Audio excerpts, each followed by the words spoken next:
1958. The place, Florida Cypress Gardens. A great new water sport was beginning to come of age. Sky skiing, a thrilling byproduct of water skiing. The Wright brothers of ski flying were Paul Updike and Vern Crary, credited with the first ski flights in Sacramento, California during the State Fair of 1951. But credit for advancing the sport definitely belongs to Cypress Gardens, Florida.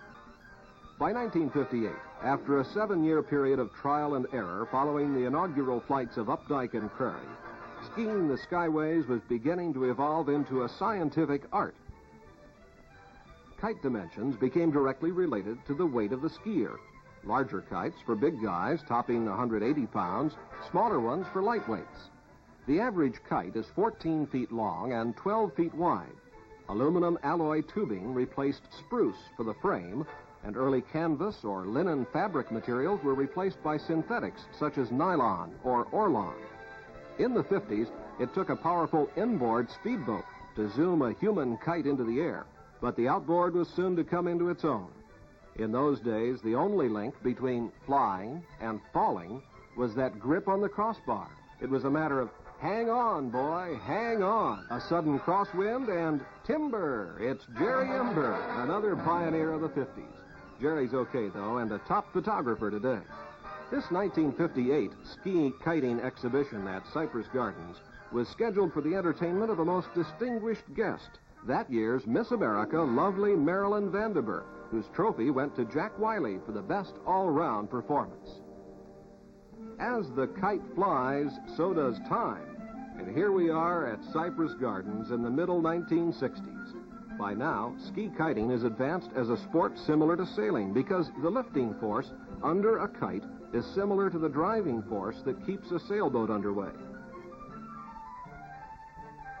The boat driver must be a student of air currents related to boat speed.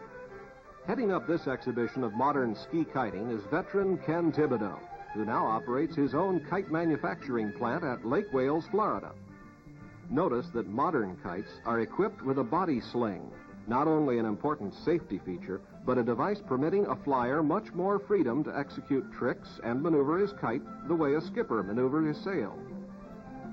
Another safety feature is a special trip release on the towboat used to cast off the tow line at the moment of splashdown. There's an emergency trip release on the flyer's sling, too. A perfect splashdown and a happy landing for Ken Thibodeau. Here again is Simone Curie, 5 times European ski champion and one of the all-time great skiers of this generation. Simone flies a kite painted with the flag of his native Lebanon.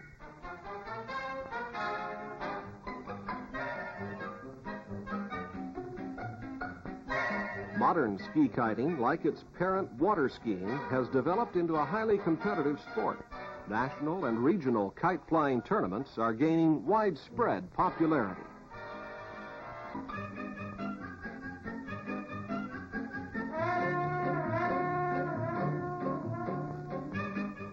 Ready for splashdown, men. And easy does it. Right on target.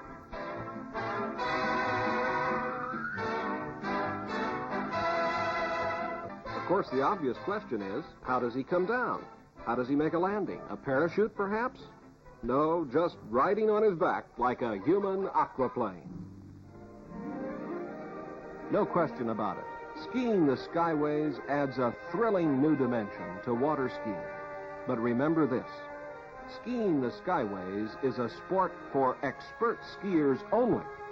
If you aspire to become a human kite, better let first things come first.